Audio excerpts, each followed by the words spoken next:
Red Valley, Texas, 1878. The gunshot cracked through the dark, and Ellie froze mid-step. Her hand still clutching a bucket of creek water, gone suddenly ice-cold in her grip. Pa, William's scream tore through the yard, raw and cracking, as a lathered horse burst around the barn. Its rider hunched low, blood soaking black through his shirt.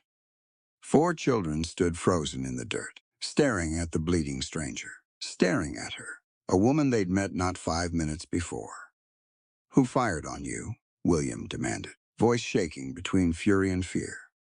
"Doesn't matter right now," the rancher choked out, swaying on his feet, eyes locking onto Ellie with something between desperation and disbelief.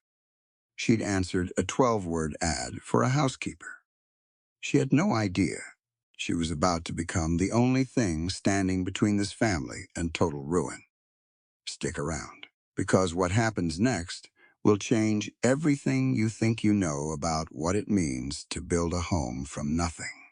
The stagecoach didn't stop so much as slow down enough to throw her off. Ellie felt the wheels lurch through a rut, heard the driver holler something about Red Valley being close enough to walk, and then her carpet bag hit the dirt a full second before she did. By the time she'd scrambled to her feet, brushing grit from her skirt, the coach was already a shrinking smudge on the horizon, dust curling up behind it like smoke. 5 miles, the driver had said. Maybe 6. She picked up her bag and started walking. The Texas sky did something to a person. Back east, the sky sat over you like a low ceiling, familiar and close. Out here it went on forever, orange bleeding into purple. And Ellie had never in her life felt so small under something so beautiful. Somewhere off to her left, a coyote called out. Another answered. She quickened her pace, though she'd never admit to being scared. Fear wasn't something she let herself carry anymore. Not after the years she'd spent bound to another family's kitchen, another family's rules, another family's idea of what a girl like her was worth. The advertisement had been 12 words. Housekeeper needed. Ranch outside Red Valley. Room, board, fair wages. 12 words. She'd memorized them on the train. Turned them over so many times they'd stopped meaning anything. By the time the ranch came into view, the sun was nearly gone, and what little light remained showed her something the advertisement hadn't mentioned at all. 4 children stood in the yard, watching her walk up the path like she was something washed in on a flood. The oldest boy had a shotgun leaned against his hip, too big for his hands but held like he knew how to use it anyway. Behind him, a girl with tangled hair stood so still she might have been carved from wood. A smaller boy crouched near the porch steps, filthy to the elbows, eyes darting between Ellie and the tree line like he was counting exits. And clinging to the girl's skirt was the smallest one, maybe 4 years old, thumb in his mouth, watching Ellie with the kind of desperate hope that made her chest ache before she'd said a single word. Nobody spoke. The wind moved through the yard, and somewhere a chicken clucked, and still nobody spoke. Then hoofbeats, fast, uneven, wrong. A horse came tearing around the barn, lathered white with sweat, and on its back a man was hunched so low over its neck that for one terrible second, Ellie thought he might already be dead. He wasn't. He was bleeding. A dark stain had soaked clean through his shirt at the shoulder, spreading down his side. And his face had gone the color of old ash. "Pa," the oldest boy shouted, and the shotgun clattered to the dirt as he ran. The man swung down from the saddle before the horse had fully stopped, staggered, caught himself on the porch rail. Up close, Ellie could see the wound wasn't from any accident. That was a bullet hole, or she'd never seen one in her life. And she had. "Who fired on you?" the boy demanded, voice cracking somewhere between a child's fear and a man's fury. "Doesn't matter right now," the rancher said, though his eyes said it mattered plenty. He looked past his son, saw Ellie standing there with her carpet bag still in hand, and something crossed his face. Not quite surprise, more like a man too tired to be surprised by anything anymore. "You're the housekeeper," he said. It wasn't a question. "I am. Bad time." He tried to laugh, and it came out more like a cough. Ellie's eyes moved past him, to the boy struggling toward the well with a bucket twice too heavy for his arms, water sloshing over the rim with every step. He was trying to fetch something to clean the wound with, and he was failing, and nobody was helping him, because everybody else in that yard was either too small or too frightened or too proud to ask for help. She understood, in that moment, exactly what the 12 words had really meant. This wasn't a job. This was a household holding its breath, waiting to see if it would survive the night. She set her bag down in the dirt without ceremony. "Get him inside," she said, already moving toward the boy at the well. "I'll bring water and cloth. Somebody put more wood on that fire. It's going cold in there." Nobody argued. That was the strange part. 4 children who'd clearly learned not to trust strangers, and not one of them argued. Because for the first time in longer than any of them could probably say, somebody had walked into their yard and simply started giving orders like the world still made sense. The oldest boy hesitated at the porch steps, looking back at her, uncertain. "Go on," Ellie said, gentler now, taking the bucket from his hands. "I've got this. You help your father." He went. She watched him go. Watched the girl herd her siblings toward the door. Watched the rancher lean his full weight against his son's shoulder and let himself be led inside. Inside a house that clearly hadn't had a woman's hand in it for some time. Ellie stood alone in the yard for one more moment, the bucket heavy in her grip, the last light dying over the hills. Then she carried the water inside and got to work. Morning came hard and fast, the way it always did on the plains, sun cracking over the ridge before anyone felt ready for it. Ellie was already awake. She hadn't really slept, not proper sleep, just an hour here and there, on a cot she'd dragged into the main room so she could hear if Silas's fever spiked in the night. It hadn't, not badly. He was tougher than the wound wanted him to be. She stood now in the kitchen doorway, looking at what daylight revealed. And what daylight revealed wasn't pretty. Dishes stacked in the basin, crusted over from meals nobody had bothered to clean up after. A layer of dust on every surface, thick enough to write your name in. The children's clothes piled in a corner, some of them stiff with dirt. One of Samuel's shirts torn clean down the back and never mended. It wasn't neglect exactly. It was survival. A man burying his wife and trying to keep 4 children and a ranch alive all at once didn't have time left over for scrubbing floors. Ellie rolled up her sleeves. By the time the children wandered in, rubbing sleep from their eyes, she'd already hauled 2 buckets of creek water, gotten the stove going, and started sorting through what passed for a pantry. Flour, some salt pork, a little coffee, not much. She'd have to see about that later. Henry, the youngest, was the first to speak. He toddled up to her, thumb still half in his mouth, and stared up with the kind of open curiosity only a 4-year-old could manage after a night like the one before. "Are you going to stay?" Simple question. Ellie crouched down so she was closer to his eye level. "I am, even though Pa got shot." "Especially because your pa got shot," she said. "Somebody's got to keep this house standing while he mends." Henry seemed to accept that, and went back to staring at the biscuit dough she was working, fascinated by the process like it was some kind of magic trick. Sarah, the 9-year-old, hovered near the doorway, watching everything with sharp, careful eyes, but she said nothing. Ellie had noticed that already, the night before. The girl hadn't spoken a single word, not once. Not even when her father came in bleeding. She communicated in glances and small movements, and everyone else in the house seemed to understand her just fine, which told Ellie this wasn't shyness. This was something older and deeper.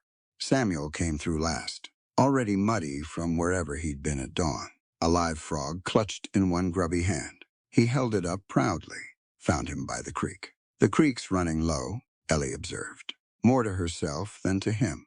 "It's always low now," Samuel said, losing interest in the frog and setting it loose on the floor, where it hopped once and vanished under the table. "Pa says a man upriver's damming it. Cross, I think. Everybody hates him." Ellie filed that away. She'd have questions later. For Silas, once he could sit up without wincing. Then came William. He walked in last. and where his younger siblings had entered with sleepy curiosity. He entered like a soldier, reporting for a shift he resented, having to work. 11 years old. And he carried himself with a stiffness that didn't belong on a child that age. Shoulders squared, jaw set. He looked at the kitchen, saw what Ellie had already accomplished in a few short hours, and something in his face tightened. I usually do that, he said. Do what? The cooking, the water, all of it. He crossed his arms. You don't need to. Ellie kept working the dough, not looking up right away. I imagine you've been doing a fine job of it too, given the circumstances. I don't need help. Didn't say you did. She glanced at him now. Steady, no heat in it. Said I was making breakfast. Man can't very well stop you from helping too, if you've a mind to. William's jaw worked like he was chewing on an argument he couldn't quite find the words for.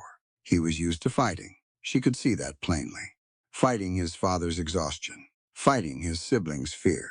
Fighting anybody who came near this family, looking like they might disrupt whatever fragile order he'd built to keep them all breathing. A stranger walking in and taking over the kitchen wasn't help to him. It was a threat. You'll leave, he said finally. Flat, certain. They always leave. The last one, Mrs. Higgins, she lasted 11 days. Said the work was too hard. Said Pa didn't pay enough. Said we were too wild to manage. Ellie set down the dough. I'm not Mrs. Higgins. That's what she probably said too. There it was. The wound underneath the anger. Ellie understood it, because she'd carried her own version of it once. A girl passed hand to hand between families who saw her as labor first, and a person somewhere further down the list. She knew what it did to a person. Being treated like something temporary. It made you build walls fast, and build them high, so the leaving didn't hurt as bad when it inevitably came. She didn't argue with him. Arguing wouldn't fix 11 years of watching people walk out the door. She finished the biscuits instead, got them in the oven, and went about the rest of her morning without another word on the subject. William watched her from the corner the whole time, arms crossed, waiting for her to slip up, waiting for the first sign that she was just like all the rest. She gave him nothing to work with, not because she was performing patience, because she meant every bit of it. The days that followed fell into a rhythm. Ellie tended Silas's wound morning and night, kept the fever from creeping back, fed the children something more substantial than whatever scraps they'd been surviving on. She scrubbed the floors, mended the torn clothes, hung fresh linens out to dry in the hot Texas wind. Slowly, the house started looking less like a place under siege and more like a home somebody was actually tending. William watched all of it. He never said thank you. He never softened, not visibly.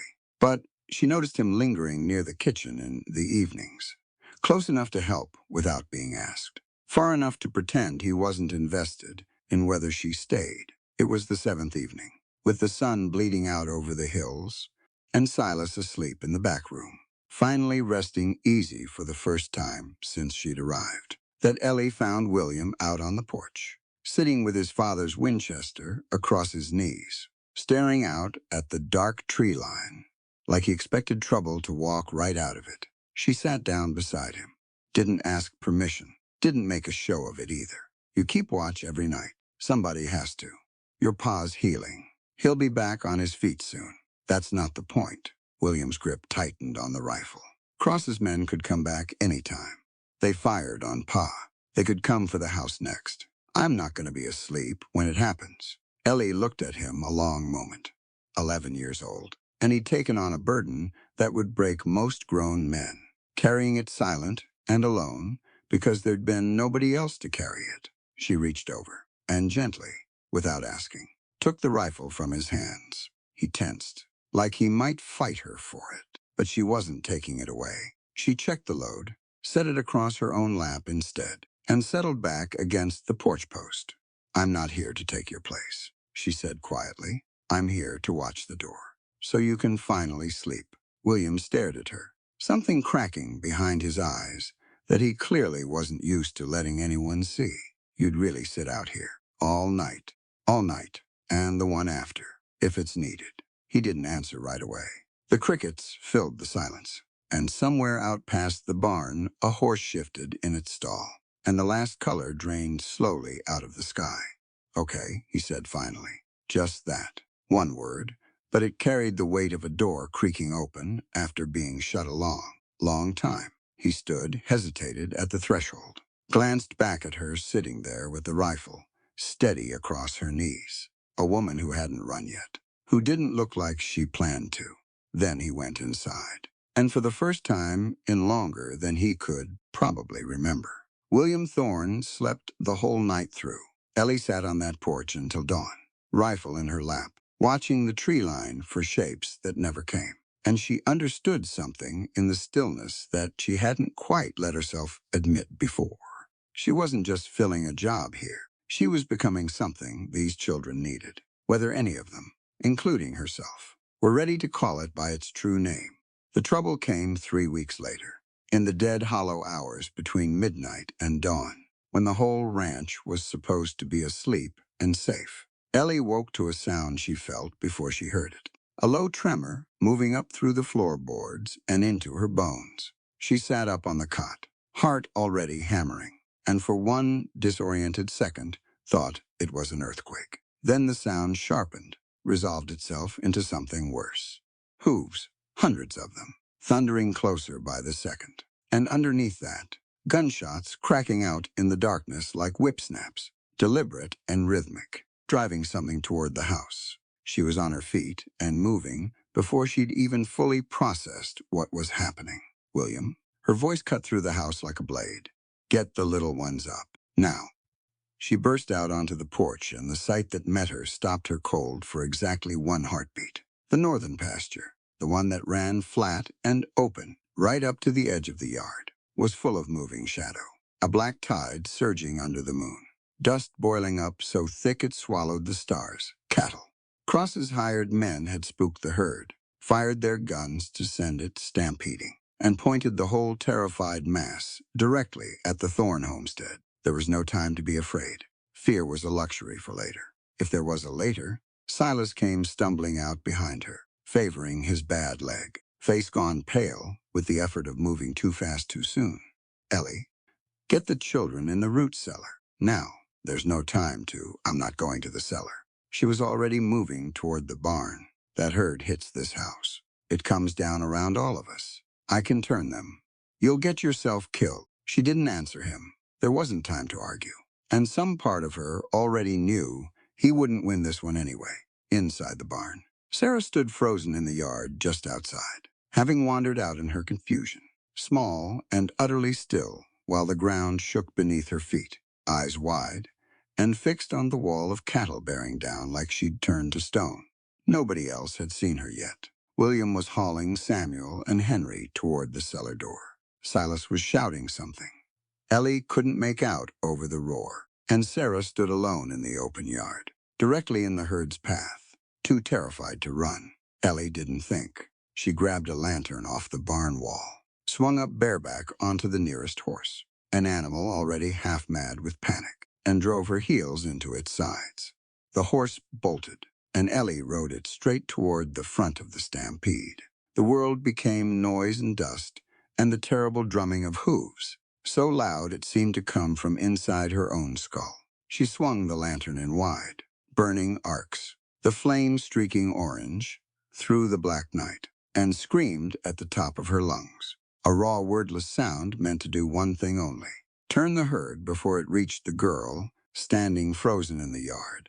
The lead cattle shied from the fire and the noise, breaking left, and the ones behind followed. The whole mass of them, curving like a river, finding a new channel, splitting just enough, just barely enough, to carve a gap around the little house and the small, still figure standing in front of it. Ellie kept the lantern swinging, kept her voice raw and screaming, riding the edge of the herd like something possessed, until the last of the cattle thundered past on either side of the house and out into the southern fields, leaving nothing behind but settling dust and a ringing silence. She reined the horse in hard, chest heaving, hands shaking, now that there was finally time to shake. Silas had reached Sarah in the chaos, scooped her up against his chest, And now he stood in the yard, staring at Ellie like he was seeing her for the first time. Ellie slid down off the horse, legs nearly buckling under her, and crossed the yard toward them. Sarah was crying silently into her father's shoulder. No sound at all, just tears and shaking. But alive, whole, untouched. You could have died, Silas said. His voice came out rough, stripped down to something almost raw. So could she. Ellie reached out and brushed a strand of dust-caked hair back from Sarah's forehead. Gentle, checking without words that the girl was truly unhurt. Wasn't a decision. Silas. Wasn't something I weighed out. She was standing there and the herd was coming, and there wasn't a version of tonight where I let that happen. He looked at her for a long moment, the moonlight catching what remained of the settling dust, turning the whole yard silver and strange. You rode into a stampede on a horse you'd never sat on before, swinging a lantern, screaming like the devil himself, and turned 400 head of spooked cattle with your bare will. He shook his head slowly. Ellie, I have known ranch hands 20 years in the saddle who wouldn't have done what you just did. Wasn't thinking about the saddle. I know. Something shifted in his face. Some final wall coming down that had maybe been standing since Martha died. That's what I mean. William came around the side of the house then, Samuel and Henry trailing behind him. All three of them wide-eyed and pale, staring at the scattered dust and the trampled edge of the yard, where the herd had come close enough to flatten the garden fence. You turned them, William said, disbelief plain in his voice. You actually turned the whole herd. Had help, Ellie said, nodding toward the horse, still blowing hard beside her. This one did most of the running. I just pointed him the right direction and made a lot of noise. Samuel laughed, high and a little hysterical, with the leftover fear draining out of him. And even Henry managed a shaky smile from where he clung to William's leg. But it was the look on Silas's face that told Ellie something had truly changed that night. He wasn't looking at her the way a man looks at hired help anymore. He hadn't been looking at her that way for a while now, if she was honest. But tonight had stripped away whatever polite distance either of them had been maintaining. She was no longer the housekeeper who'd wandered in off the stagecoach 3 weeks ago. She was something this family had built itself around without quite meaning to, and every one of them, standing scattered across that moonlit yard, dust settling slow around their feet, seemed to understand it at the exact same moment. Later, once the children were finally calmed and back in their beds, Ellie found Silas sitting alone on the porch steps, staring out at the field where the herd had run. She sat down beside him, close enough that their shoulders nearly touched. Cross did this, Silas said quietly, fired those shots himself, or paid men to do it, trying to run us out, or trying to kill us outright. Hard to say which he'd prefer. Why's he want this land so bad? Water rights, mostly. There's a railroad coming through the valley next year, and whoever controls the water controls the price of every acre around it. He rubbed a hand across his face, exhaustion written deep into every line of him. Man's willing to burn down everything I've built to get it. Then we don't let him. Silas looked over at her, and in the dim porch light, something passed between them that neither one gave a name to yet. Gratitude, maybe. Or the first quiet stirrings of something bigger. Something that had been building slow and steady since the night she'd walked into his yard and simply picked up the bucket nobody else could carry. We, he repeated softly. Testing the word, we, Ellie confirmed, and didn't take it back. The carriage arrived on a Tuesday, and everybody in Red Valley who saw it pass through town later swore it looked like something dropped out of a different world entirely. Polished black, trimmed in brass that caught the sun and threw it back blinding. Drawn by a matched pair of horses, too clean and too fine for the dust and grit of the Texas roads. It rolled up the long path to the Thorn Ranch, trailing a cloud of dust that seemed almost embarrassed to be touching something so grand. And by the time it stopped in the yard, every one of the Thorn children had gathered on the porch to stare. Ellie stood in the doorway, drying her hands on her apron, and felt something tighten low in her stomach even before the carriage door opened. She didn't know who this was, but she knew, with the same certainty she'd felt the night of the stampede, that trouble had just arrived on their doorstep, dressed up in silk. The woman who stepped down from the carriage was tall, silver-haired, dressed in mourning black that had clearly been tailored by hands that charged more for a single dress than the Thorn Ranch saw in profit most months. She surveyed the yard with an expression Ellie recognized immediately, the particular kind of distaste a person wears when they've stepped somewhere they consider beneath them. Beatrice, Silas said from behind Ellie, his voice gone flat and careful.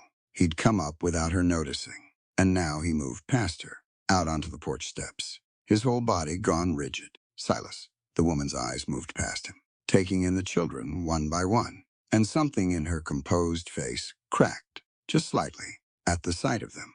Dirt-streaked, sun-browned, dressed in clothes that had clearly been mended more than once. My God, look at them. They're well-fed and well-loved, Silas said.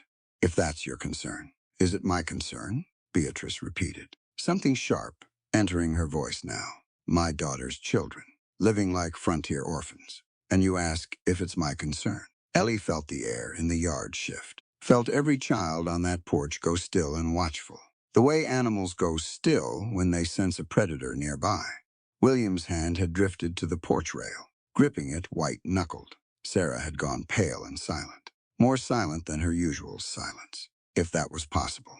Even Henry had stopped fidgeting, sensing something, in the tension that his 4-year-old mind couldn't name but could clearly feel. Beatrice's gaze finally landed on Ellie, and it lingered there, sweeping from her flour-dusted apron to her sun-browned hands to the simple, mended dress she wore. Something curled at the corner of the older woman's mouth. Not quite a sneer, but close enough. And you are Ellie Vance. I keep house here. Ah, one word, but it carried a world of judgment in it. The hired girl. Housekeeper, Ellie corrected, quiet and even. Of course, Beatrice's attention had already moved past her, dismissing her entirely, turning back to Silas with the particular focus of a woman who'd come with a purpose and didn't intend to be derailed by servants. Silas, I think we should speak inside, privately. Whatever you have to say, you can say it here. Beatrice's jaw tightened, but she pressed on anyway. And when she spoke, her words landed in that yard like stones dropped into still water.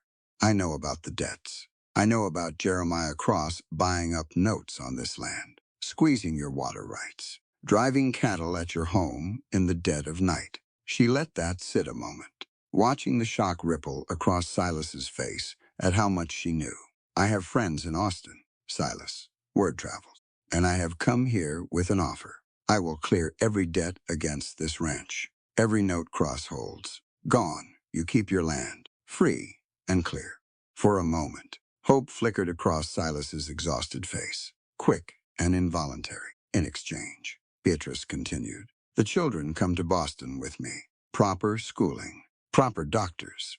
A civilized life. The kind of life my daughter would have wanted for them. Instead of this, she gestured, not unkindly but with unmistakable pity, at the modest house, the dusty yard, the children standing wide-eyed on the porch. This is no place to raise children. Silas, it's a death sentence dressed up as a homestead. I watched my daughter waste away out here, trying to make this work, and I will not watch her children follow the same road. The silence that followed was absolute. William broke it first, stepping forward, voice shaking with a fury too big for his small frame. We're not going anywhere. This is our home, child. You don't understand the danger you're. I understand plenty. William's chin came up, defiant. I understand you showed up here in a fancy carriage and looked at us like we're something to be rescued instead of people who already have a family. Beatrice's composure slipped, just for a moment. Something raw and grieving flashing across her face before she smoothed it back down. I lost my daughter to this land. I will not lose my grandchildren too. They're not lost, Ellie said quietly. They're right here, and they're loved, and they're safe. Beatrice turned on her then, and whatever restraint she'd been holding on to finally gave way.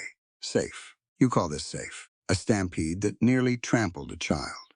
Gunmen firing on this house. A man half dead from a bullet wound not 1 month past. And you have the audacity to call this safe. She shook her head, something almost pitying in her expression now. You're a hired girl with no education, no standing, no claim to these children whatsoever. And yet you stand there speaking as though your opinion carries weight in this decision. It does not. The words landed hard, meant to cut, and Ellie felt them land. But she didn't step back, didn't lower her eyes. Maybe I don't have a claim, she said. Not the kind you're talking about. But I know that boy hasn't slept a full night through since his mother passed, until 3 weeks ago. I know that girl hasn't spoken a word in 18 months. But she trusts me enough to fall asleep against my shoulder some nights.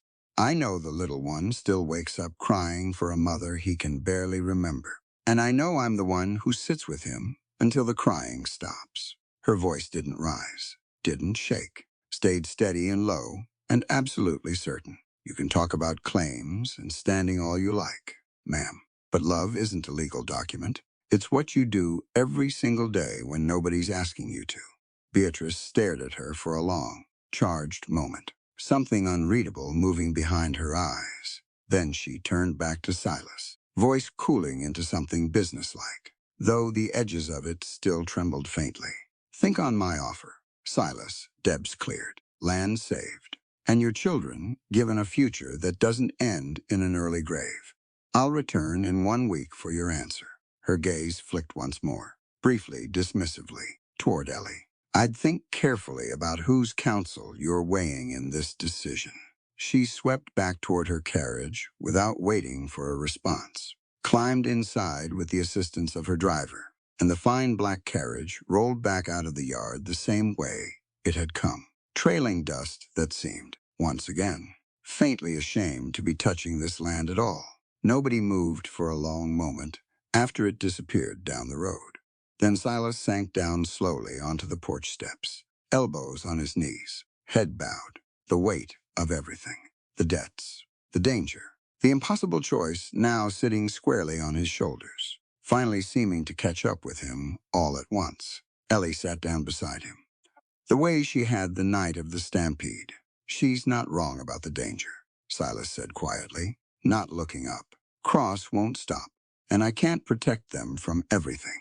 Not out here, not with a bullet wound, still healing, and debts piling up faster than I can pay them down. No, Ellie agreed. You can't protect them from everything. Nobody can. Not out here. Not anywhere. She paused, choosing her next words carefully. But safety isn't the only thing children need, Silas. They need to know they belong somewhere. They need to know somebody chose them every day, on purpose, and didn't just inherit them like property. She looked out at the fields where 3 weeks ago she'd ridden into a stampede rather than let harm reach one of these children. Boston might keep them safer, but I don't think it'll ever make them feel the way this ranch does. Dust and danger and all. Silas was quiet a long time, watching the road where the carriage had vanished. The weight of an impossible decision, settling heavier over the yard than the dust ever had. The week that followed Beatrice's visit settled over the ranch like a held breath. Nobody talked about it directly, not at first.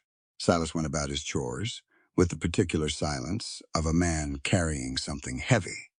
He hadn't figured out how to set down yet. He was healing well enough by now, the wound closed and the fever long gone. But Ellie noticed he'd taken to standing at the edge of the north pasture some evenings, just standing there, staring out at nothing, like the land itself might offer him an answer if he waited long enough. The children felt it too.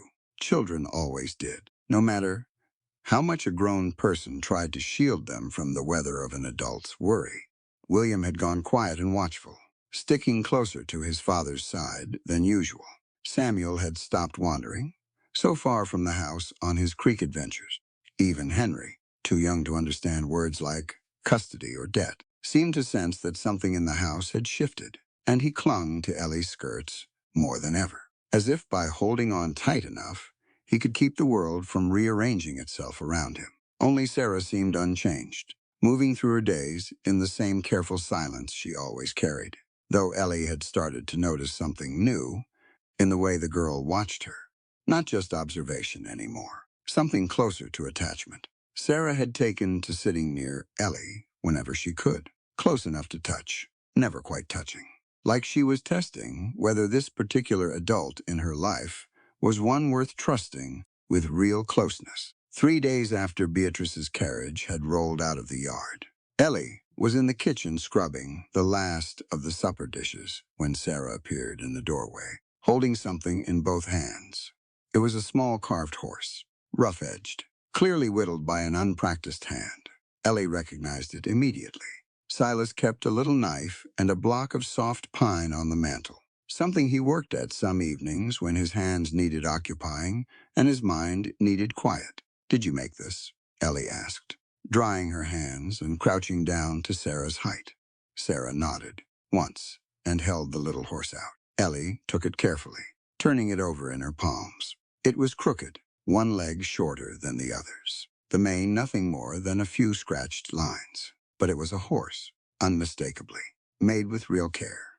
"It's beautiful," Ellie said, and meant it. Sarah watched her face for a long moment, searching for something, and whatever she found there must have satisfied her, because she stepped forward, closed the small remaining distance, and wrapped both arms around Ellie's neck. Ellie held very still for a second, surprised, and then closed her arms around the girl and held her back, gentle, careful.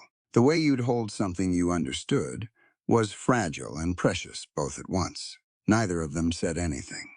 Sarah didn't have to, and Ellie understood, holding this silent, watchful child against her shoulder. Exactly what was at stake in the decision Silas was wrestling with out there in the dark of the north pasture every evening. That night, after the children were finally down, Ellie found Beatrice's business card sitting on the kitchen table where Silas must have left it, turned over and over so many times the edges had gone soft. She didn't touch it, but she understood, looking at it, that the week's grace period was ending soon, and something inside this house would have to give. She found Silas on the porch, same as always, staring out at the dark line of the hills. "You've been quiet," she said, settling into the chair beside him. "Been thinking about Boston." He nodded slowly. "Beatrice isn't wrong about everything. Ellie, this land's dangerous. Cross isn't going to stop. And I've got 4 children, and a wound that near killed me, and debts I can't see the bottom of." A man starts to wonder if he's being selfish, keeping them here because he can't bear to let them go, when maybe the smarter thing, the safer thing, would be to hand them over to a woman who can guarantee them a roof and a doctor and a future that doesn't end with a bullet in the dark. "You think that's what Martha would have wanted?" Her children shipped off to Boston. "I don't know what Martha would have wanted." His voice cracked, just slightly, on his wife's name. "She's not here to ask. That's the whole trouble of it. I'm making this decision alone, and I don't trust myself to make it for the right reasons instead of the selfish ones." Ellie was quiet a moment, watching the stars come out over the ridge, one by one, faint and then bright. "Can I tell you something?" she said finally. "Always. I grew up past between houses that didn't want me for anything but my 2 hands. Nobody ever asked what I needed. They asked what I could do, how fast, how well. And when I stopped being useful, I got passed along to the next house that could use a strong back and didn't ask questions." She kept her eyes on the horizon, not on him, the words coming easier that way. "I know what it is to be safe and fed and clothed and still feel like nobody in the world actually wanted you there. Beatrice can give these children safety. I don't doubt that. But safety isn't the same as being wanted. Silas and these children, every one of them, they don't just need a roof. They need to know somebody looks at them and chooses them every single day.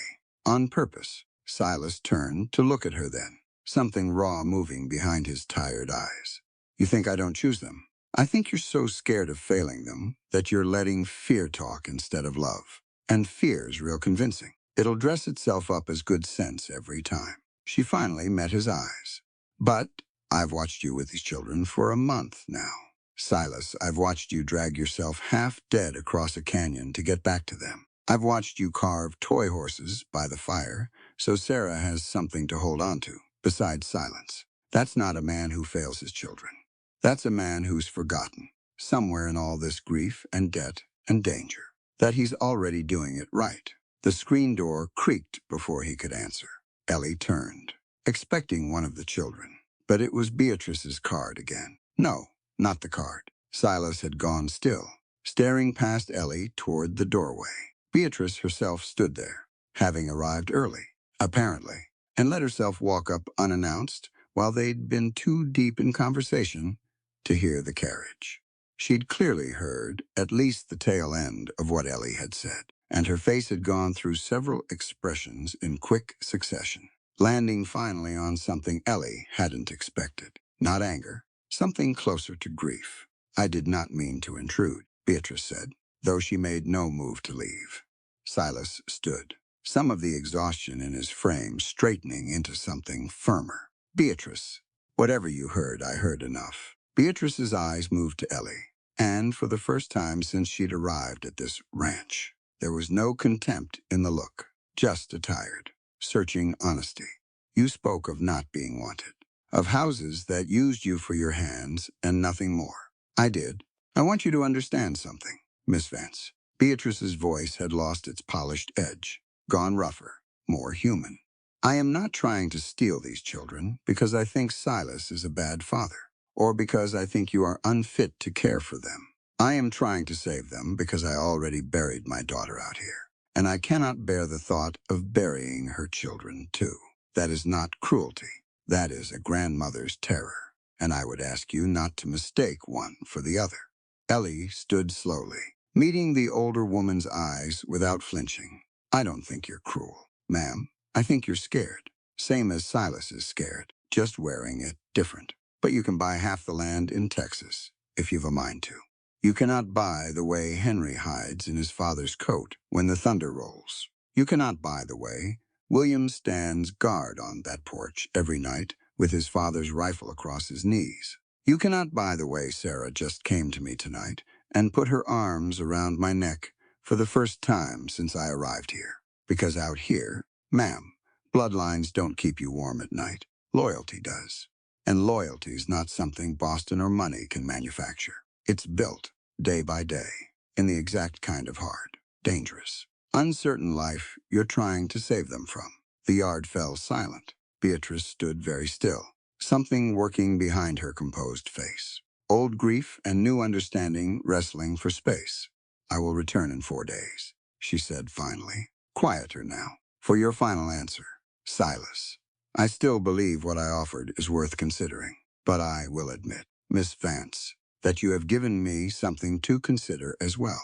She turned and walked back to her waiting carriage. And this time, nobody watched her go with the same bracing tension as before. Something had shifted, however slightly, in that conversation, though none of them could have said exactly what. Silas turned to Ellie once the carriage had disappeared down the road, and without a word, he crossed the porch and let his exhausted head drop gently onto her shoulder. Ellie didn't move, didn't speak. She simply let him lean there, the weight of 100 sleepless nights and impossible decisions, finally finding somewhere safe to rest. And they sat like that a long while, the crickets singing in the dark, the stars wheeling slow overhead. Two people who'd stopped needing words to say the things that mattered most. Nobody in Red Valley expected the blizzard. Not in early November, not this far south. Not with the way the days had still been holding on to a stubborn warmth, right up until the afternoon. The sky turned the color of a fresh bruise, and the wind started screaming down off the plains like it had a grudge against the whole world. Silas had been out since dawn, chasing down a dozen head of cattle that had wandered off toward the northern canyon 2 days prior. He'd meant to be back well before dark. He wasn't a man who took chances with weather, not usually, but the morning had been clear and mild, and nothing in the sky had warned him what was coming. By early afternoon, the temperature had dropped so fast and so far that Ellie found herself standing in the yard, breath fogging in front of her, watching the horizon disappear behind a wall of white that seemed to be swallowing the whole world "Hole, get inside," she called to the children. Voice sharp with an urgency that sent Samuel scrambling without his usual argument. Now within the hour, the blizzard hit full force, and the world outside the cabin windows became a churning, blinding void. Snow driving sideways, so thick you couldn't see the barn 30 feet from the porch. The wind found every gap in the old walls and howled through them. And the temperature inside the cabin, even with the fire built up high, began a slow, relentless slide toward dangerous. Silas didn't come home. Ellie stood at the window as long as she could stand to, searching the white, nothing for some sign of him, before William gently pulled her back from the glass. "He'll find shelter," William said, though his voice carried more hope than certainty. "Pa knows this land. He'll hole up somewhere till it breaks." Ellie nodded, because there was nothing else to do, and turned her attention to the children. Because worry wouldn't keep them warm, and it wouldn't keep them fed. And right now, those were the only two things she had any power to control. By evening, Henry had started coughing. It began small, a dry little catch in his throat that Ellie almost dismissed as nothing more than the cold air. But by the time she got him settled by the fire and pressed a hand to his forehead, the heat radiating off his small body told her this was something worse than a chill.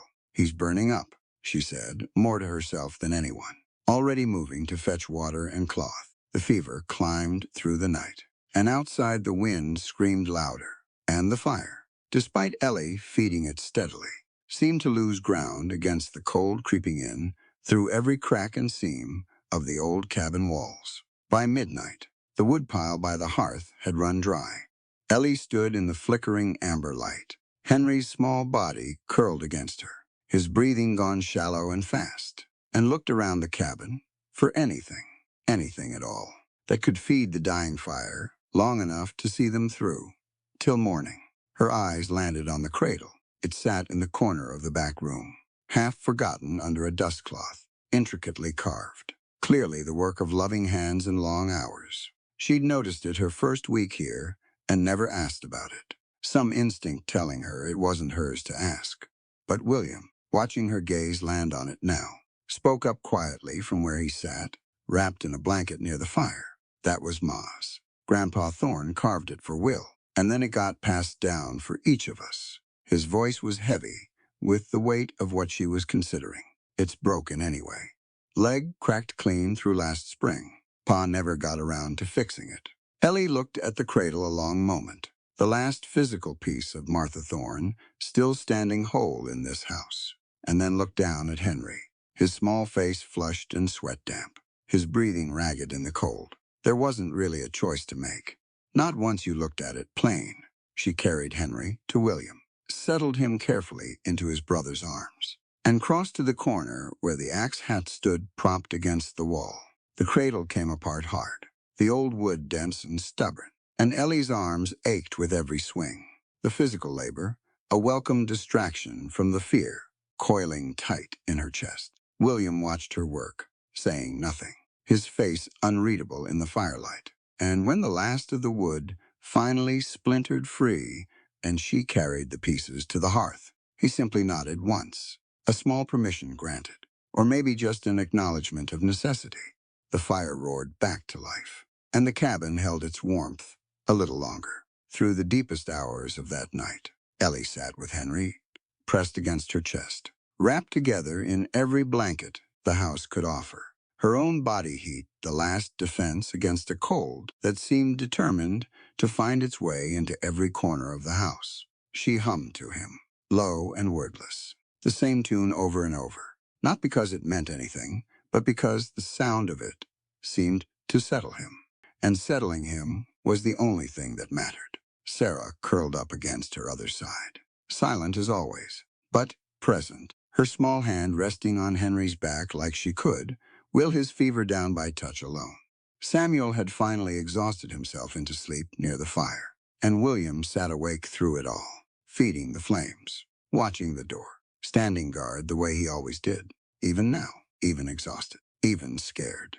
Somewhere around 3 in the morning, Henry's fever broke. Ellie felt it happen, the heat radiating off his small body suddenly easing. his breathing evening out into something closer to normal sleep, and she nearly wept with the relief of it, her whole body sagging against the wall behind her as the fear that had been gripping her chest for hours finally began to loosen.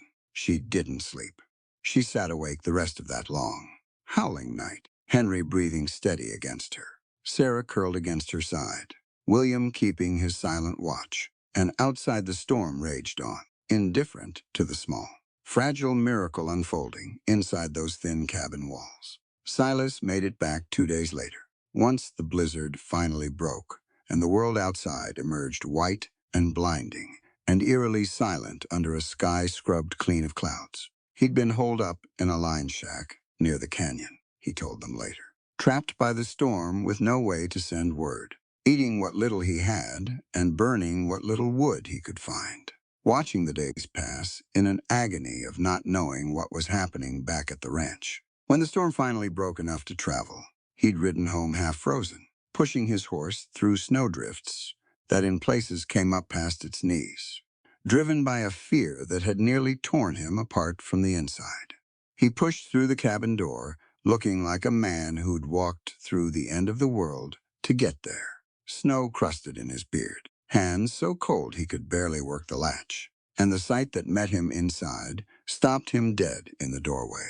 Ellie sat by the hearth, exhausted, pale dark circles carved deep under her eyes, with Henry curled asleep against her chest, and Sarah dozing against her shoulder.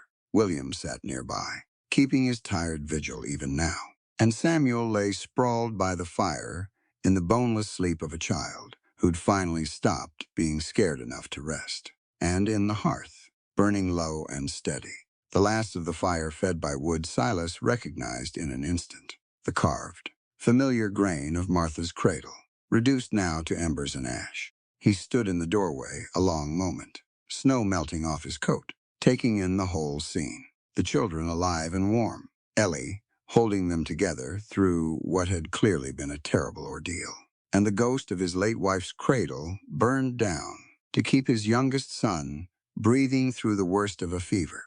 Something in his face broke open, and it wasn't grief, not entirely. It was something closer to release. "Henry," he said, voice cracking, and crossed the room in 3 long strides. Ellie stirred, blinking up at him, relief flooding her exhausted face at the sight of him standing there, whole, alive. "Home, he had a fever," she said quietly, careful not to wake the boy. "Bad one. Broke around 3 in the morning. 2 nights back.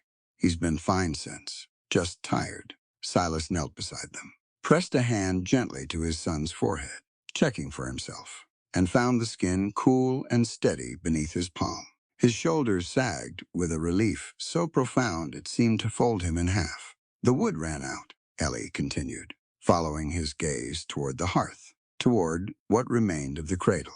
"I'm sorry, Silas. I know what that was, what it meant. I didn't have another choice. Not with him burning up the way he was, and the storm outside, and—" "Stop," Silas's voice was rough, thick with something he wasn't bothering to hide anymore. "Don't you dare apologize to me." He reached out and took her hand, the one knot curled protectively around his sleeping son, and held it there in the firelight, his thumb tracing slow over her knuckles, roughened now with weeks of hard labor on his behalf. "That cradle sat in the corner of this house for 2 years, Ellie. 2 years I couldn't bring myself to fix it, or move it, or even look at it straight on, because every time I did, all I could see was Martha, and everything I lost, and everything I was failing to hold together after she was gone." He shook his head slowly, eyes bright in the firelight. "You burned it to save my son's life. That's not something to apologize for. That's the bravest, most necessary thing anybody's done in this house in 2 years. It was still hers. She's gone." "Ellie," the words came out gentle, but final, like a door closing softly on something long overdue. "She's been gone 2 years, and I think some part of me has been keeping this house like a shrine to her ever since, scared that if I let go of anything, even a broken cradle nobody used anymore, I'd be letting go of her memory too." He looked around the cabin, at his sleeping children, at the woman who'd held them together through a storm that could have killed them all. "I walked through that door just now, expecting to find the worst. Instead, I found you, still here, still holding all of us up, same as you've been doing since the day you arrived. The ghosts didn't do that. Ellie, you did. Ellie felt something in her chest crack open, warm and aching, and she didn't trust herself to speak. So she simply held his gaze and let him see whatever truth was written plain on her exhausted face. Silas reached into his coat then, fingers numb and clumsy from the cold, and drew out something small, metal, catching the firelight in a rough, uneven glint. It was a ring, crude, unmistakably handmade, forged from what looked like an old horseshoe nail beaten and bent into a circle. I made this in the line shack, he said, voice unsteady now, no polish to it at all. Just raw honesty stripped bare by 2 days of fear and cold, and finally, blessedly, relief. Had nothing else to do but wait out the storm and think. And all I could think about was getting back here, back to you, back to them. I don't have silk or safety to offer you, Ellie. I've got a mortgaged ranch and a man trying to run me off it, and 4 children who've already lost one mother, and I've got no right asking you to take on a burden like that. Silas, let me finish. He turned the crude ring over in his fingers, firelight catching the rough, hammered edges. But you bled for this land already. You rode into a stampede for my daughter. You burned your own comfort to keep my son breathing. You looked Beatrice Montgomery dead in the eye and told her love wasn't something money could buy. And you meant every word of it. He looked up, meeting her eyes fully now, everything he felt written plain across his weathered face. You bled for this land, Ellie Vance, and you bled for my blood. I'm asking you to stand beside me, not as hired help, not as somebody passing through, as my wife, if you'll have me, iron ring and all. The fire crackled low in the hearth. Outside, the last of the storm's wind sighed against the walls. Gentling now, spent, Henry stirred against Ellie's chest, murmured something in his sleep, and settled again. Ellie looked down at the small, crooked ring resting in Silas's outstretched palm. Forged imperfect and honest by a man with nothing left to offer but the truth of himself. And she felt the weight of every house that had ever used her and discarded her. Every place she'd never quite belonged. Lift slowly off her shoulders. Yes, she said, and her voice, though quiet, carried steady and sure through the small, firelit room. I'll have you. Silas Thorne, iron ring and all. The Red Valley Courthouse wasn't much to look at. A squat limestone building with a bell that hadn't rung true in a decade. But on the morning of the hearing, it might as well have been a cathedral for how full it was. Word had gotten around, the way word always did in a town small enough that everybody knew everybody else's business, whether they wanted to or not, by the time Ellie and Silas arrived, walking up the courthouse steps together with William, Sarah, Samuel, and Henry trailing close behind. The benches inside were already half filled, ranchers and their wives, shopkeepers, men who'd worked cattle alongside Silas for years. All of them come to watch a fight that had become, whether anybody said it plain or not, about a good deal more than one family's custody dispute. Beatrice sat at the front, composed and severe in fresh morning black, her lawyer beside her. A sharp-faced man from Austin named Whitfield, who had the look of someone who won more cases than he lost and didn't much care how. Judge Webb presided from the bench, and Ellie had heard enough but whispered in town over the past weeks to know exactly whose pocket that man's robe had been lined from. Jeremiah Cross sat near the back of the courtroom, arms crossed, a thin smile on his face, like a man watching a card game he'd already rigged. The hearing opened plain enough. Whitfield laying out Beatrice's case with the smooth, practiced cadence of a man who'd done this 100 times before. Financial instability, physical danger, citing the stampede, the gunfire, the blizzard that had nearly claimed a 4-year-old's life. A father recently widowed, recently wounded, struggling to keep his ranch solvent against a wealthier rival. And in the middle of it all, a housekeeper turned wife with no family, no fortune, no standing whatsoever beyond a hastily signed marriage certificate.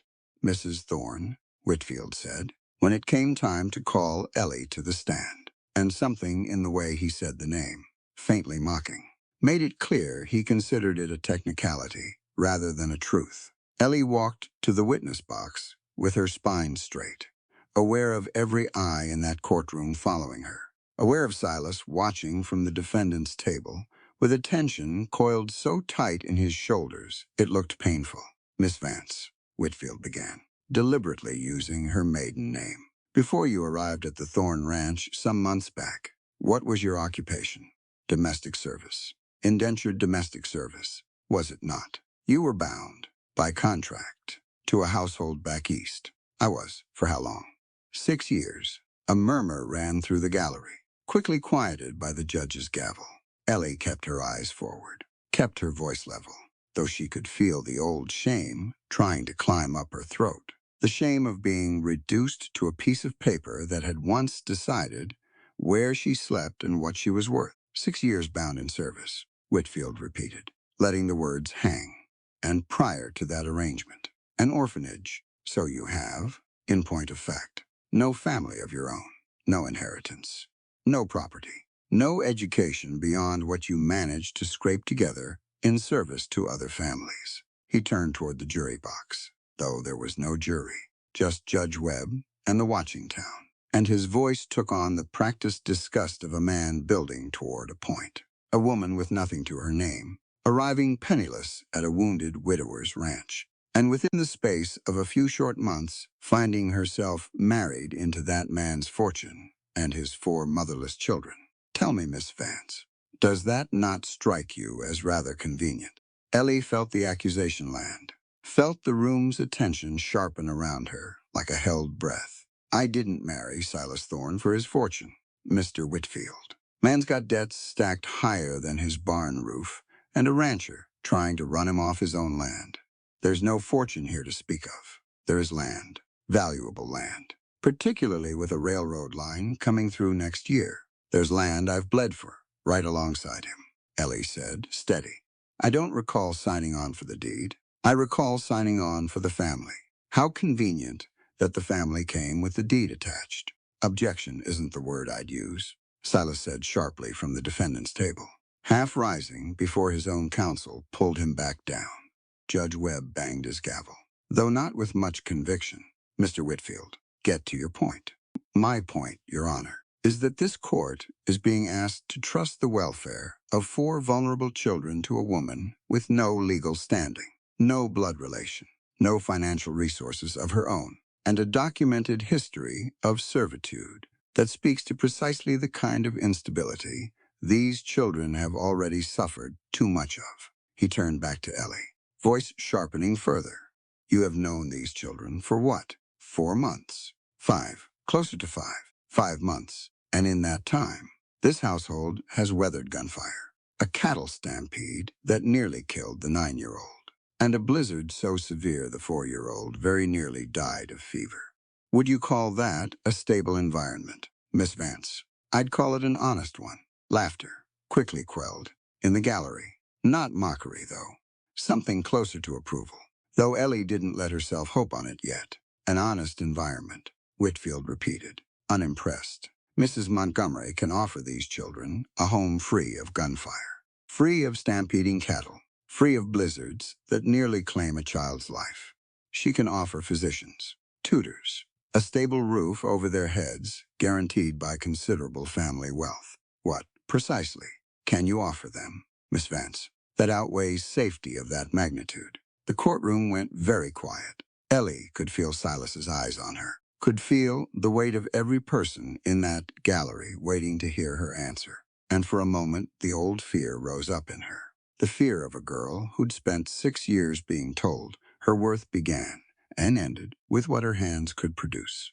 Then she thought of Sarah's arms around her neck, of William falling asleep the first night she'd taken the rifle from his hands, of Henry's fevered breathing evening out against her chest in the dark, of Silas kneeling in firelight with a crude iron ring and nothing left to offer but the truth of himself. "I can offer them the truth that somebody chose them," Ellie said, and her voice, though quiet, carried clean through the whole silent room. "Not because the law required it, not because blood demanded it. I chose to stay the first night I arrived. when 4 children stared at me like I was one more stranger about to leave. I chose to keep choosing them every single day since, through gunfire and stampedes and fever, and everything else this land's thrown at us. Mrs. Montgomery can buy them safety. Mr. Whitfield, I understand that. I don't dispute it. But she can't buy the way Sarah trusts me enough to put her arms around my neck for the first time in 18 months. She can't buy the way William sleeps through the night now, instead of standing guard with his father's rifle. She can't buy love that's built day by day, in the hard and dangerous and uncertain places. Because that's not the kind of thing that comes from a bank account. It comes from staying.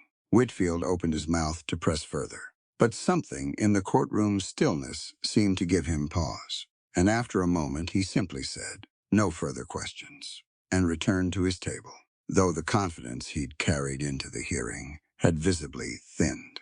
Judge Webb cleared his throat, glanced toward the back of the room where Jeremiah Cross sat, watching with sharp, expectant eyes, and shuffled the papers in front of him with the deliberate slowness of a man about to deliver a verdict he'd already decided long before the hearing began. Given the documented instability of the household in question, he began, and the considerable resources and stability available through the petitioner, this court is inclined to find in favor of. The words hung half-finished in the air, and that was when the first man stood. It was Cletus Bram, the blacksmith, a man who'd shoed half the horses in Red Valley over the past 20 years, and rarely said 2 words when one would do. He rose from his bench in the gallery, slow and deliberate, and simply stood there, silent hat in his hands, eyes fixed on the judge. Judge Webb faltered, glanced up, frowned. "Mr. Bram, is there a difficulty?" Cletus didn't answer.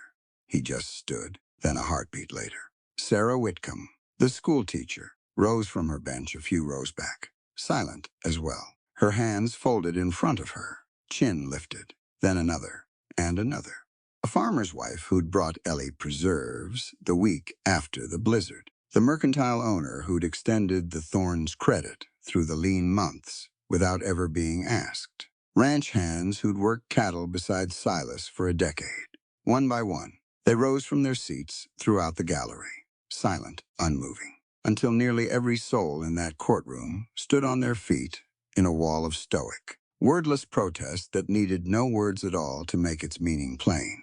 Judge Webb's gavel faltered in his hand. He looked out over a room full of his own town, standing in judgment of him. And for the first time since the hearing began, something like uncertainty crossed his face. "This is highly irregular," he said, though his voice had lost some of its earlier authority. "Be seated, all of you, or I'll clear this courtroom."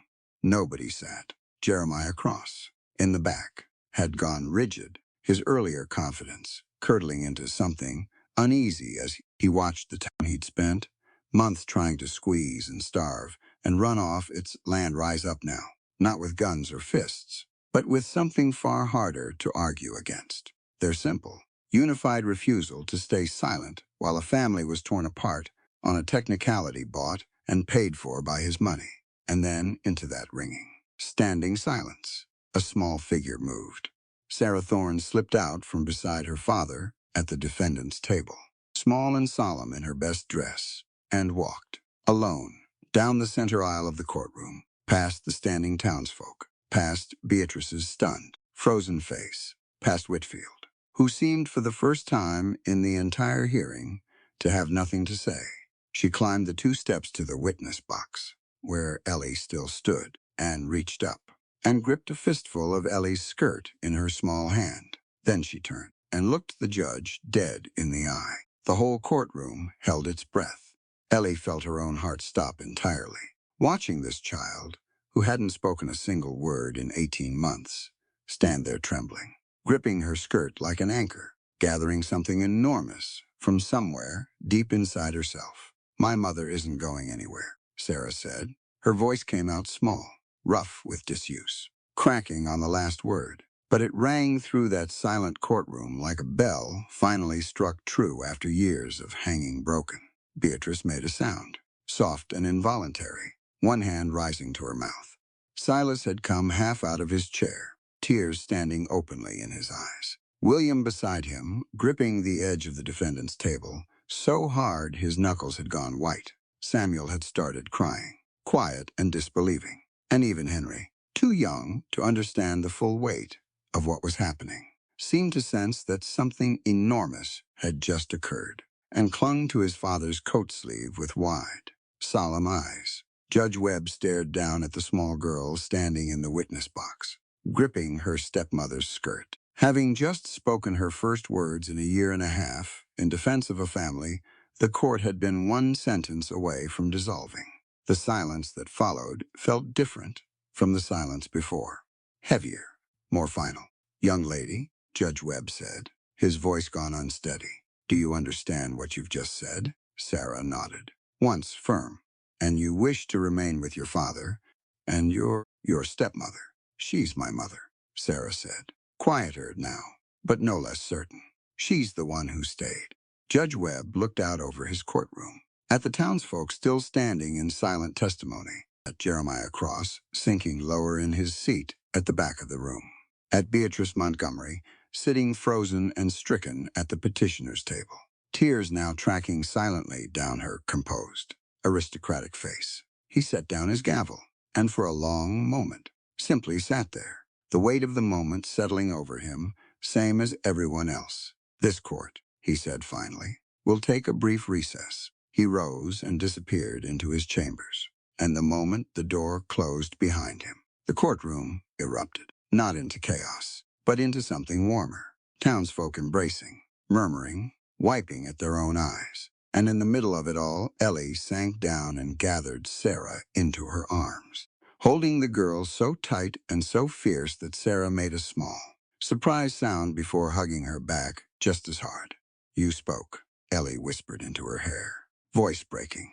"Sarah, you spoke." "I had to," Sarah whispered back, her voice still rough and unpracticed, but steadier now. "You always spoke for us. I wanted to speak for you." Beatrice approached slowly, once the initial swell of emotion had settled, and stood before Ellie and the children with an expression Ellie had never seen on the woman's face before. Something humbled, something grieving, but honestly grieving now. Grieving without anger attached to it.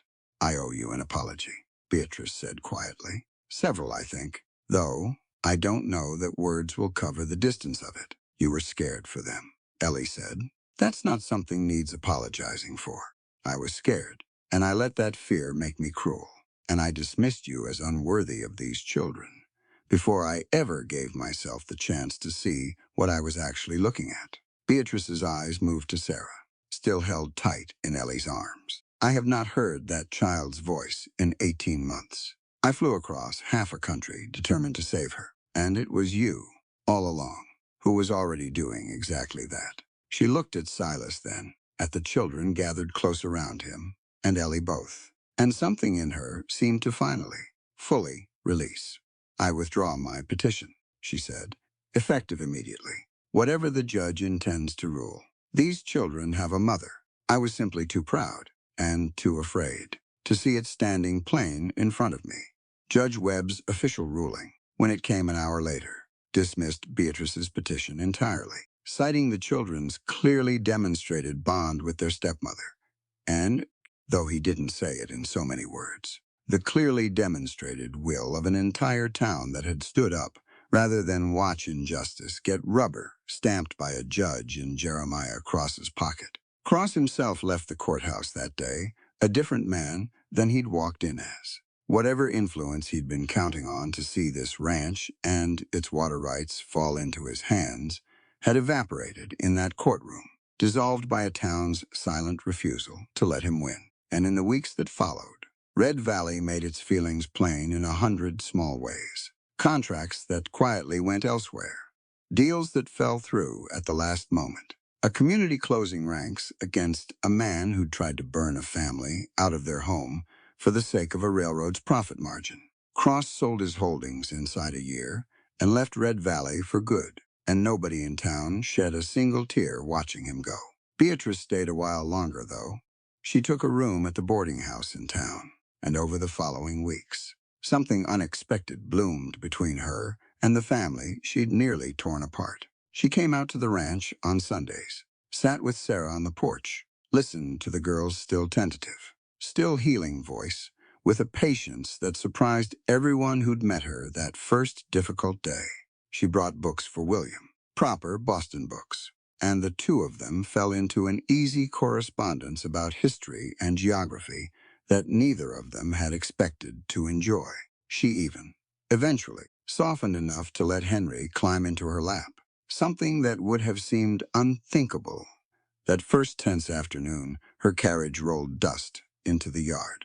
By the time she finally returned east that winter, it wasn't as a defeated enemy. It was as a grandmother who'd found her way, slowly and humbly, into a family that had every right to keep her out and chose, instead to let her in. Spring came to Red Valley the way it always did, sudden and generous, the hard grip of winter breaking all at once into green fields and wildflowers, and a sky that seemed to stretch wider and softer than it had any right to. The ranch, battered by everything the past year had thrown at it, came back to life alongside the land. Fences mended, the herd rebuilt, the water running clean and full, now that Cross's dam upstream had long since been torn out. On a golden afternoon in late April, sunlight pouring thick and warm through the kitchen window, Ellie stood at the stove, pulling a pan of biscuits from the oven, the smell of them filling the whole house, mixing with the sound of Samuel and Henry, chasing something, likely another unfortunate frog, through the yard outside. William sat at the table, a book open in front of him, one of Beatrice's gifts, though he glanced up now and then to watch Ellie work. Something easy and unguarded in its face days that hadn't been there the first weeks she'd known him. Sarah sat beside him, humming softly under her breath, a small private melody, her voice still finding its footing after so long silent, but growing surer every single day. Silas came in from the fields around midday, same as always, and paused in the doorway the way he sometimes still did, just to look at the scene in front of him, like he was making sure it was real, that this house full of light and noise and the smell of fresh bread was actually his life, and not some dream he might wake from. He crossed the kitchen, pressed a kiss to Ellie's temple, and reached for a biscuit still too hot to properly hold, earning himself a swat from her flour-dusted hand and a laugh that filled the whole room. The door banged open a moment later, and Henry came tearing inside, covered head to toe in fresh mud, grinning wide, despite the scolding he clearly knew was coming. He ran straight to Ellie, wrapped both arms around her legs, and looked up at her with the same open, desperate hope he'd worn that very first night in the yard. Except there was nothing desperate in it now, just certainty, just the easy, unquestioned confidence of a child who knew exactly where he belonged and exactly who was waiting for him there. "I'm hungry," he announced. Then, without hesitation, without a second thought, the word that had once seemed so far off, so impossible, arriving now as easy and natural as breathing. "Mother." Ellie went still. She looked down at this small, muddy, grinning boy, and thought of the stagecoach dumping her bag in the dust at a lonely crossroads. Thought of 4 feral children staring at her that first terrible evening. Thought of a rifle handed to a scared 11-year-old. A lantern swung wild against a stampede. A cradle broken down to ash and embers to keep a fever from claiming a life. Thought of a courtroom gone silent, and a small girl's trembling first words. In 18 months, she'd come to Red Valley answering a 12-word advertisement for a housekeeper. She'd never once, in all these months, actually been just that. She smiled instead, wide and warm and completely unguarded, and rested her flour-dusted hand gently on top of Henry's muddy head. "Wash up first," she said, laughter threading warm through her voice. "Then we'll eat." Henry darted off toward the wash basin, already forgetting the enormity of what he'd just said, the way children do, moving on to the next small thing without a backward glance. And Ellie stood there in the golden afternoon light, surrounded by the sound of her family's noise and laughter, and understood, finally and completely, exactly what she'd found out here in this hard, beautiful, unforgiving land. She hadn't just kept a house. She'd built a home. The story you are about to read is entirely fictional, while it may draw inspiration from universal human experiences. It does not depict real people or actual events. Any perceived parallels are coincidental and should not be interpreted as deliberate representations. And so as the sun settles low over Red Valley and the dust turns gold beneath the evening sky, we are left with more than the ending of a Western tale. We are left with the truth of what makes a family. Ellie Vance did not ride into that ranch with riches, a proud name, or any promise of comfort. She came with a worn carpet bag, tired hands, and a heart that had been tested by loneliness. She answered an advertisement for a housekeeper, but destiny had written something far greater for her. In a house full of grief, fear, and silence, Ellie did not simply sweep the floors or mend the clothes. She mended what sorrow had broken. This story reminds us that love is not always born from blood. Sometimes love arrives on a dusty road, uninvited and unexpected.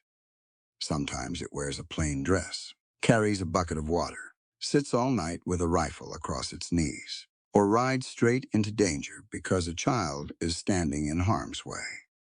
Ellie became a mother, not because the law named her one, but because she stayed. She stayed when the children doubted her. She stayed when danger circled the ranch. She stayed when the storm came, when the fire died, when a sick child needed warmth more than the past needed preserving. Silas Thorne believed he had lost the heart of his home when Martha died. For years, he carried grief like a second shadow. He tried to raise 4 children while fighting debt, bullets, and a ruthless man who wanted his land. But grief can make a man forget that living children need more than memories. They need laughter at the table. They need warm biscuits in the kitchen. They need someone who sees their fear and does not turn away. Ellie did not erase Martha's memory. She taught Silas that honoring the dead does not mean surrendering the living. And perhaps that is one of the deepest lessons this story gives us. Sometimes we hold on to broken things because we are afraid that letting go means betrayal. But when Ellie burned that old cradle to save Henry's life, she did not destroy love. She proved what love truly is. Love is not wood, cloth, or keepsakes. Love is the courage to choose the living when the cold comes pressing in. Love is knowing that the past deserves respect, but the present needs action. William, Sarah, Samuel, and Henry each carried wounds of their own. William had become a little soldier before he ever had the chance to be a boy. Sarah had locked her voice away because the world had hurt her too deeply. Samuel hid his fear behind mischief, and little Henry held on to hope with both hands. Ellie reached each of them not with grand speeches, but with patience. She showed William he did not have to guard the door alone. She showed Sarah that silence could be met with gentleness, not pressure. She showed Henry that someone would come when he cried. In the end, the children did not need perfection. They needed consistency. They needed someone who kept coming back. Beatrice, too, teaches us something important. She arrived with judgment in her eyes, believing money could rescue what love had already begun to heal. Yet she was not truly a villain. She was a grandmother blinded by fear. Her mistake was believing that safety could replace belonging.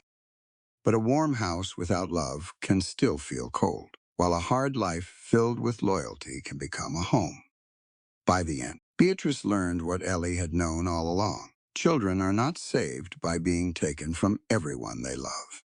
They are saved when the people around them become brave enough to love them better. And when Sarah finally spoke in that courtroom, her words carried the weight of the whole story. My mother isn't going anywhere. That moment was not just about Ellie. It was about every person who has ever felt unwanted, unseen, or temporary. It was proof that staying matters. Kindness matters. Daily love matters. The quiet work nobody applauds can become the very thing that saves a life. In the hard country of the West, people often measure strength by how well a person can shoot, ride, fight, or endure the weather. But this story shows us a different kind of strength. The strongest person is not always the one holding the gun. Sometimes it is the woman holding a fevered child through the night. Sometimes it is the father who learns to open his heart again. Sometimes it is the silent little girl who finds her voice at the exact moment her family needs it most.